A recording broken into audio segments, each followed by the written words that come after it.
बात जानने वाले इस दुनिया में केवल दो ही लोग हैं। एक तो पूरी दुनिया की देखरेख करने वाले भगवान और दूसरे हनुमान जी के परम भक्त बागेश्वर धाम सरकार जी, जो कि अपने चमत्कारी कार्यों से लोगों को हैरत में डाल देते हैं। आए दिन इनकी वीडियोस यूट्यूब, फेसबुक समेत कई सोशल मीडिया प्लेटफॉर्म्स पर वायरल होती रहती हैं। कभी ये लोगों के झूठ को सामने लाते हैं तो कभी उनके अंदर के भूतों को भगाते हुए नजर आते हैं। हर कोई इनके चमत्कार को देखकर हैरान है। और अब तो मनोज तिवारी से लेकर अमिताभ बच्चन, ओझा सर से लेकर फिजिक्स वाला, यहाँ तक कि मोदी जी भी इनके फैन हैं। और तो और कहा जाता है कि बागेश्वर धाम सरकार का एक अदृश्य सेनापति भी है, जो कि भूतों को भगाने में उनकी मदद करता है। तो क्या है बागेश्वर सरकार की असल सच्चाई, चलिए जानते हैं। दोस्तों, यूँ तो हमारे देश में कई बाबा आए और गए। कई सारे लोगों ने उनके आश्रम और धाम पर माथे टेके। यहाँ तक कि बड़े बड़े कई फिल्मी सितारों ने भी कई बाबाओं के दरबार में हाजिरी लगाई। लेकिन जो प्रसिद्धि इस समय बागेश्वर सरकार को मिल रही है, वो आज तक कभी भी किसी को नहीं मिली। लंबे बालों वाले, माथे पर चंदन और अक्सर सर पर पगड़ी बांधे नजर आने वाले बागेश्वर धाम सरकार की बात ही कुछ और है।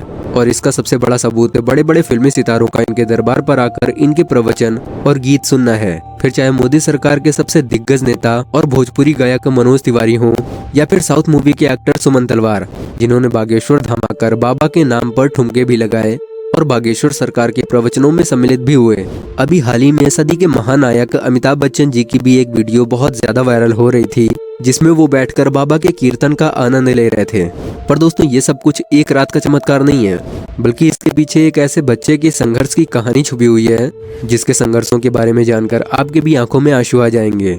दोस्तों, वैसे तो सोशल मीडिया पर एक बार कोई वायरल हो जाता है तो उसकी जिंदगी बदल जाती है, पर बागेश्वर धाम सरकार तो हर हफ्ते वायरल होते रहते हैं। लाखों की संख्या में लोग अपना काम धाम छोड़कर उनकी बातें सुनने और उनके चमत्कारों को देखने में लग जाते हैं और अपने दुखों और कष्टों को दूर करने के लिए बागेश्वर धाम भी पहुंच जाते हैं।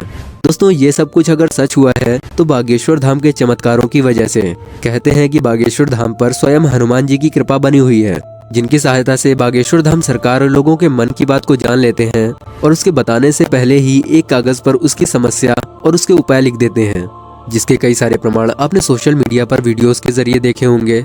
जब व्यासपीठ पर आकर कोई अपनी समस्या को बताता है तो बागेश्वर सरकार एक पर्चे को देकर वो पर्चा उस शख्स को पढ़ने के लिए कहते हैं। पर्चे को पढ़ने के बाद भक्तगण पूरी तरह से आश्चर्यचकित रह जाते हैं, क्योंकि जो दुख और परेशानियां उन्होंने बताई भी नहीं थी, उन परेशानियों के बारे में बाबा पहले से ही उस पन्ने पर लिख चुके थे, जिसके बाद वो सभी के सामने उस समस्या का उपाय भी बताते हैं और भक्तों को ये विश्वास भी दिलाते हैं कि भक्तों की समस्या दूर हो जाएगी।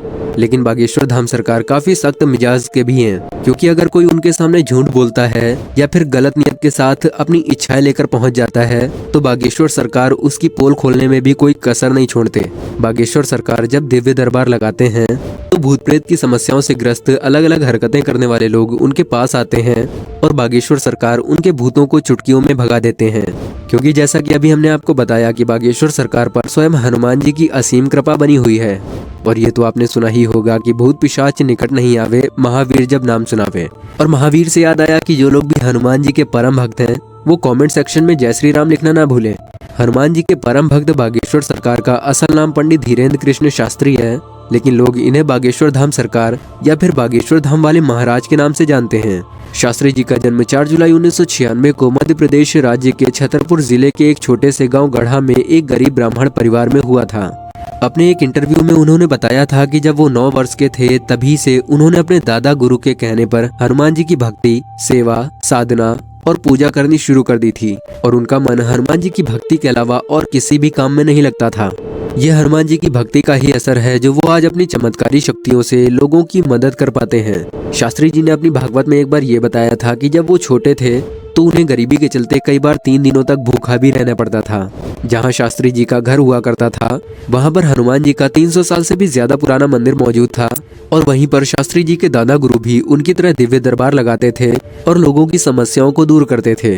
पर इनके दादा गुरु की मौत के बाद वो दरबार खाली सा हो गया था। 9 वर्ष की उम्र से बालाजी सरकार यानी महावीर हनुमान जी का ध्यान करने के साथ साथ वो रामायण और महाभारत जैसे ग्रंथ भी पढ़ते थे। इन्होंने ग्रेजुएशन की डिग्री भी ली, पर हनुमान जी के चरणों से इन्होंने अपना ध्यान नहीं हटाया। कई सालों तक हनुमान जी की भक्ति करने के बाद हनुमान जी ने अपनी कृपा उनके ऊपर की और अचानक से ही उन्हें अपने ऊपर असीम शक्तियों का एहसास होने लगा। उन्हें एहसास होने लगा था कि वो लोगों के मन की बात उसके बिना बोले ही पढ़ सकते हैं और लोगों की समस्याओं को दूर भी कर सकते हैं। अपनी इन शक्तियों की मदद से इन्होंने लोगों के दुखों को दूर करना शुरू भी कर दिया। इनको धीरे धीरे ये समझ में आने लगा था कि उनके पास उनके दादा गुरु की तरह ही दिव्य शक्तियां मौजूद हैं, जिसके बाद इन्होंने भी अपने दादा गुरु की तरह ही दिव्य दरबार लगाना शुरू कर दिया। और ऐसे ही पंडित धीरेन्द्र कृष्ण शास्त्री बागेश्वर धाम सरकार के नाम से मशहूर होने लगे। हर मंगलवार और शनिवार को ये दिव्य दरबार लगाकर लोगों के दुखों और उनकी तकलीफों का निवारण करते। जिनकी अर्जी लगती थी उन्हें बागेश्वर धाम अपने पास बुलाते और उसकी समस्याओं को उसके बिना पूछे ही उसके सवाल और सवालों का हल एक पर्चे पर लिख देते, जिससे लोगों का विश्वास बागेश्वर धाम के ऊपर और भी मजबूत होने लगा। आपको ये बात जानकर हैरानी होगी कि शास्त्री जी भारत के अलावा अन्य कई देशों में भी दिव्य दरबार लगा चुके हैं और लाखों लोगों की मदद भी की है, जिसके चलते कई लोग तो इनको भगवान भी मान चुके हैं। कई महिलाएं तो इनकी खूबसूरती को देखकर अपना दिल हार चुकी हैं और इनकी एक झलक पाने के लिए दरबार में आती हैं। पर अपने सख्त मिजाज के लिए जाने जाने वाले बागेश्वर धाम सरकार इन सब चीजों से कोसों दूर रहते हैं और वो अपने दरबार में आने वाली सभी महिलाओं को अपनी बहन मानते हैं। वैसे दोस्तों, जहां एक तरफ हमारे देश में जब भी कोई बाबा पॉपुलर होने लगते थे तो उनके काले कारनामे दुनिया के सामने आ जाते थे और वो सभी बाबा आज भी जेल की हवा खा रहे हैं। तो ऐसे में अगर कोई 26 वर्षीय शख्स अपनी चमत्कारिक शक्तियों से लोगों को हैरान कर दे तो पूरी दुनिया सोच में तो पड़ ही जाएगी, जिसके चलते कई बार शास्त्री जी के दरबार में कई मीडिया कर्मी भेष बदलकर उनकी सच्चाई दुनिया के सामने लाने के लिए गए। पर जैसे ही मीडिया वाले उनके द्वारा लिखे गए पर्चे को पढ़ते तो उनके पसीने छूट जाते, क्योंकि उस पर्चे पर उन पत्रकारों के बारे में यही लिखा होता था कि आप स्टिंग ऑपरेशन करने आए हैं। जिसके बाद सभी मीडिया वाले भी बागेश्वर सरकार के सामने नतमस्तक होकर वहां से चले जाते थे। वैसे दोस्तों, जो लोग बागेश्वर धाम नहीं गए हैं वो इनके चमत्कारों से या तो अनजान हैं या तो विश्वास नहीं करते। दोस्तों, अगर आप भी बागेश्वर सरकार यानी पंडित धीरेन्द्र कृष्ण शास्त्री जी की शक्तियों को जानते हैं तो कमेंट सेक्शन में जरूर बताइएगा। वीडियो पसंद आई हो तो वीडियो को लाइक करें और ऐसी ही और वीडियोस के लिए हमारे चैनल को सब्सक्राइब करके बेल आइकन को भी जरूर ऑन कर लें।